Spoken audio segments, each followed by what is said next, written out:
Hello friends, welcome to the session of Quality Hub India. Myself Aryan Vishwakarma, and in this session today we are going to learn about 7 quality control tools. Now before starting the program, let me request all the new viewers to subscribe to my channel.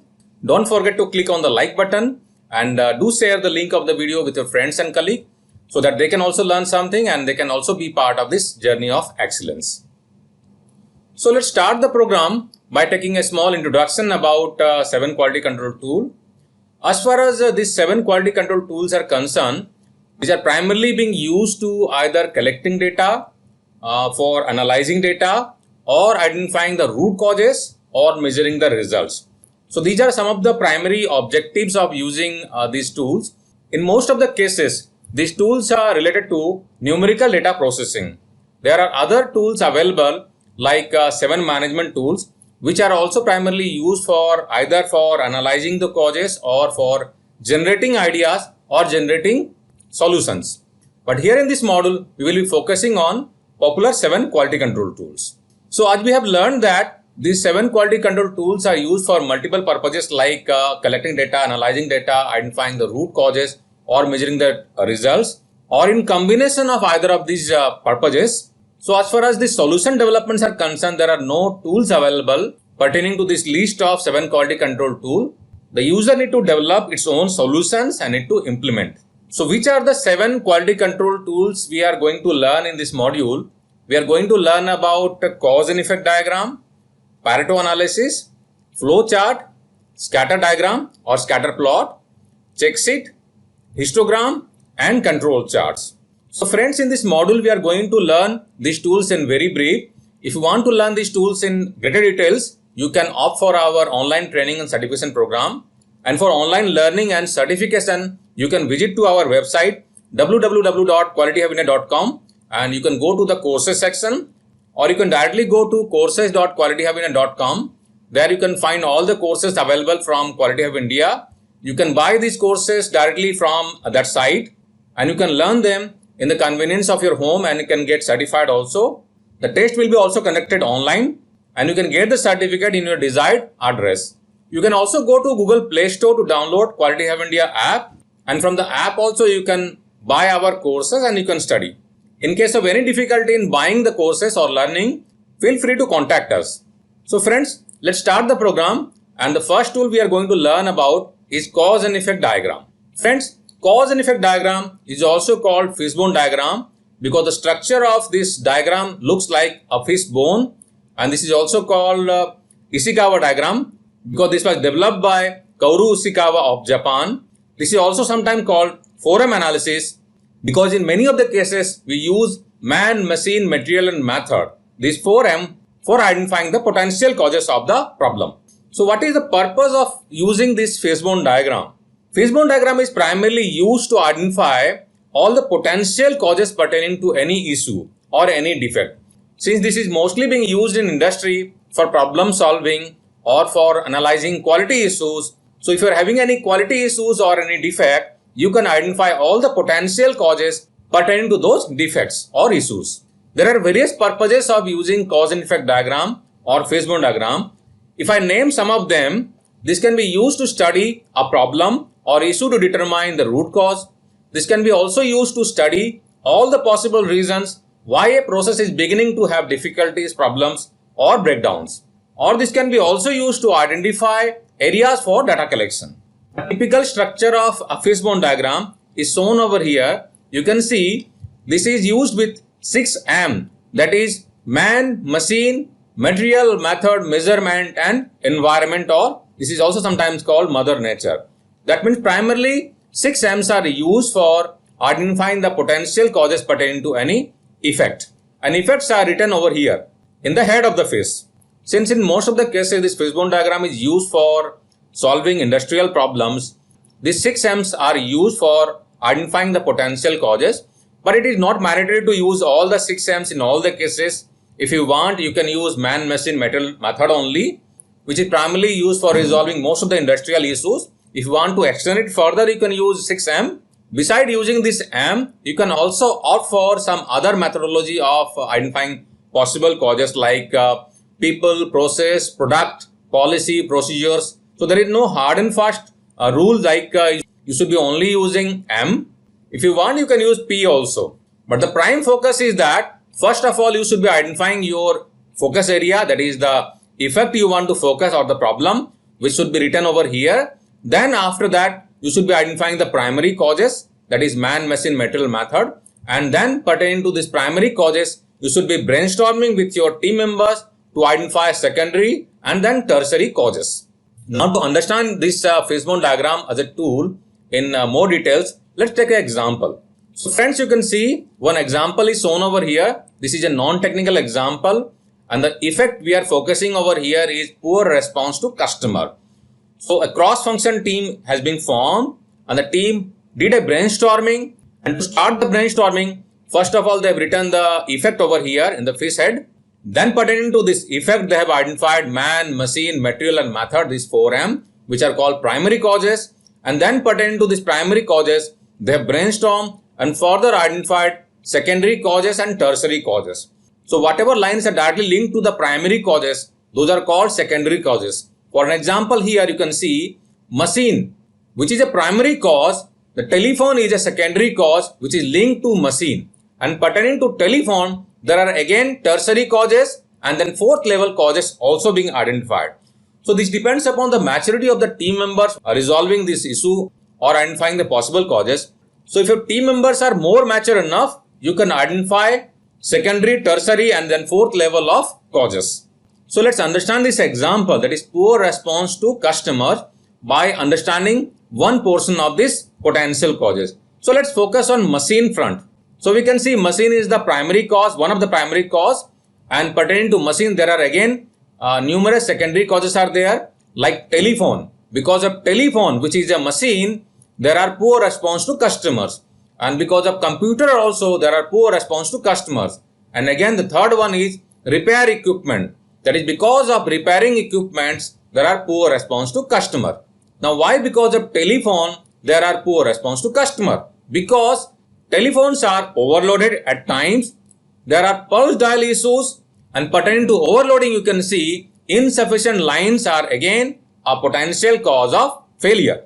So here machine is the primary cause, then telephone is the secondary cause, overloading is the tertiary cause, and then insufficient line is the fourth level of causes. That means because of insufficient line there is overloading on telephones which is pertaining to machine, and this all leads to poor response to customers. So in the same way friends, we can understand that team has done detailed brainstorming to identify various primary, secondary and tertiary causes pertaining to this issue, that is poor response to customer. So friends, generally for a good brainstorming and for a fishbone diagram preparation, it takes around 1 hour if your team are mature enough to identify all the possible causes. But you need to ensure that the team members who are involved in this brainstorming or preparation of fishbone diagram, they are all from the relevant processes. If the people working on the solution front, they are not having relevant exposure to the processes, they won't be contributing suitably. So what are the benefits of using fishbone diagram? Fishbone diagram helps us to identify all the potential or possible causes pertaining to any issue. It also helps us foster teamwork. It also helps us to understand or align people to a common problem, and it also helps us to do a good brainstorming to identify all the possible causes and linking those possible causes to a problem. The second tool we are going to learn is flowchart. The purpose of using a flowchart, it basically helps us to illustrate the sequence of operation required to complete a task. So by making a flowchart, it helps us to draw the process to measure or to improve.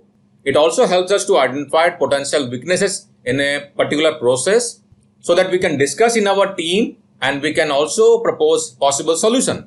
And by reviewing and identifying the possible flaws in a process, you can also propose the should be process which is needed after improvement phase. There are various benefits of making a flow chart. It helps us identify process improvements. It helps us understand the processes also. At times when there are new joinees in a company, you can use process flow diagram to make them understand about the processes. It's a pictorial diagram most of the time, so it is better for training the people. You can use flowchart to deep dive and to identify the non-value added activities or value added activities. After identification of NVS or non-value added activities, you can further take actions to make improvement upon those non-value added activities. It also helps you clarify working relationship between people and organizations. There are many typical symbols used for making a flow chart, and these are some of the commonly used symbols. The first one, this is symbol for depicting the start or end of a flow chart. In place of this shape, you can also use ovals or round shape also. An arrow is used to connect two processes. A rectangle is used for showing any process steps. And this type of rectangular shape with a wavy base, this is used for showing a process step wherever the documentation needs to be done. And this is a typical decision box represented by a diamond or a rhombus shape. The next tool we are going to learn is check sheet. The primary purpose of using a check sheet is to collecting and organizing measure or counter data. And this data which can be collected using check sheet, this can be further used by other quality control tools. And there are also numerous benefits of using check sheet. Some of them are, this can help us in collecting data in a very systematic and organized manner. This can help us determining the source of a problem, and this can also help us facilitate classification or stratification of data. And let's see one example to understand this check sheet. So friends, here you can see this is a typical check sheet used in any manufacturing companies. So here you can see this is a product name, this is the process name, and these are the defect name which are regularly occurring in a manufacturing process, like loose screws, dirt in distance sensor, exterior scratches, soldering defects, and some more. And here in this horizontal area you can see dates are mentioned over here. This is day 1, day 2, day 3, day 4, and there are 6 days over here. So the supervisor made this blank check sheet and he handed over this check sheet to the operator for collecting data. And you can see how the operator has collected the data. So in first date, you can see there were total 18 defects, and out of these 18 defects, 4 were pertaining to loose screws and 5 were pertaining to dirt in distance sensor, 2 pertaining to exterior scratches, and some more. So 18 defects in total in day 1, in day 2, 20 defects, in day 3, 20 defects. So same way, he has collected data for 6 days. And here in this column, you can see the defects. The summary of all the defects are mentioned over here. So the check sheet has helped the supervisor to collect data for a week.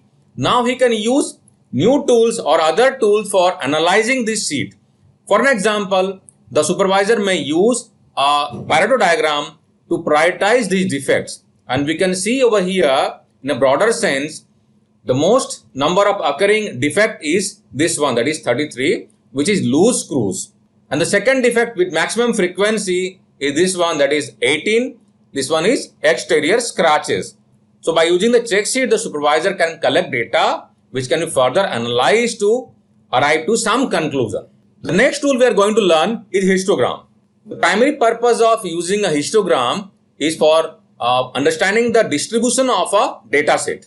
Or we can say plotting the shape of a distribution and comparing it with a specification. So as a general thumb rule of statistics, we recommend that minimum 30 number of data sets should be available for preparing a histogram. But if you are there in a mass manufacturing organization, we recommend that at least you should be having 100 number of data sets. Now to understand this histogram as a tool in an easier fashion, let's take one example. So a maintenance head, while visiting to the shop floor, he observes that the operators are complaining about heating of equipment. So he comes back and he asks one of his technicians to take a temperature gun and measure the temperature of each and every equipment twice a day. So the technician takes observations and he fills this kind of Excel sheets, come back and hand over this sheet to the head of the department. Now suppose you are a head of the department, and after looking at this Excel sheet, what do you conclude? So friends, this is very cumbersome and it's very difficult to conclude anything out of this kind of data set. So here in this case, we can use histogram to make some conclusion. So now the technician has been taught about histogram and he goes back and converts those data set into various temperature range, because he knows that the minimum temperature which has occurred is 300 and the maximum temperature which has occurred is 450. So he divides the temperature range into various ranges. So you can see there are 10 ranges are there, which are technically called bin in histogram. Then he lists out how many frequency or how many occurrences are there pertaining to each of the beans. Now here you can see by looking at the frequency table here we can make some conclusion, but it is still difficult to conclude. Now the technician forms this histogram. So here you can see in this histogram the lower specification limit is depicted with this bar which is 300 and the upper specification limit is 450 degrees centigrade. And there are 10 beans and each of the beans has different ranges, and you can see each beans are having different frequencies or number of observations. So by looking at this histogram, the head of the department can conclude that the process is normal. There is not much of an issue at this point of time. Now again after 1 month at peak summer time, the head of the department asks the technician to collect data again and to redraw the histogram. Now this time the technician come back with a new histogram. So here you can see the lower specification limit and upper specification limit are there, which are the same. Bin category are the same. But we can see over here, most of the observations are tilting towards the upper specification limit. So just by looking at this histogram, the head of the department can make a conclusion that the equipments are now getting hotter and some action is to be taken at soft load to make the environment conducive to the equipments. The next tool we are going to learn is Pareto chart. Friends, Pareto chart is one of the most popularly used problem solving tool in industry. This is primarily used for prioritizing the data or prioritizing the issues or prioritizing the solutions. We can also say that it helps a quality improvement project team to identify and focus on the vital few factors. So there are various conditions where we can use a Pareto chart, like we can use Pareto chart for prioritizing problems, because we know that in our professional life and in personal lives also, there are numerous problems are there. So it's practically not possible to work on all the problems, and somewhere we need to prioritize. So this is a very handy tool for prioritizing the issues. This is also used for analyzing the symptoms of a problem. This is also used to understand the effectiveness of remedy. That means after doing the first Pareto chart, you identify the vital few, you take actions and you make improvement. To check the effectiveness of your improvement, you redraw your Pareto chart and you compare the new Pareto chart with the earlier Pareto chart, and then you can make a conclusion whether there is a improvement in the Pareto chart. The vital few issues which were there earlier in the first Pareto chart, whether they have gone down toward the tail end of the new Pareto chart or not. Let's understand the Pareto chart with an example. So here you can see, friends, this is a data from our textile industry, and there are various defects in this first column, and the frequencies of those defects are mentioned here in the second column. So a common approach of resolving issues or tackling the problems could be working on all the issues. So a normal manager would start working on each of the issues and start analyzing the issues and taking actions. So in that way, he will not be utilizing his resources, focusing on the vital few. His resources would be scattered throughout all the unnecessary areas also. So the same data, when converted into a Pareto chart, you can see over here, we can see that the first defect, that is wrong cheese, which contributes towards 49.5 or roughly about 50% of all the defects. And the first and second defects, the cumulative impact is more than 75%. So there is no point in working on all the defects and distributing or wasting our resources in non-vital few areas. So after making this Pareto chart, the manager may decide to focus his effort on the top 2 or top 3 defects, or there is a rule called 80-20 rule, which means that 20% of the causes impacting 80% of the defects. The next commonly used tool is control chart. The primary purpose of using control chart to check the stability of a process or to predict the expected product outcome. So we can say that there are various benefits of using a control chart, like we can predict process out of control situation or out of specification limits.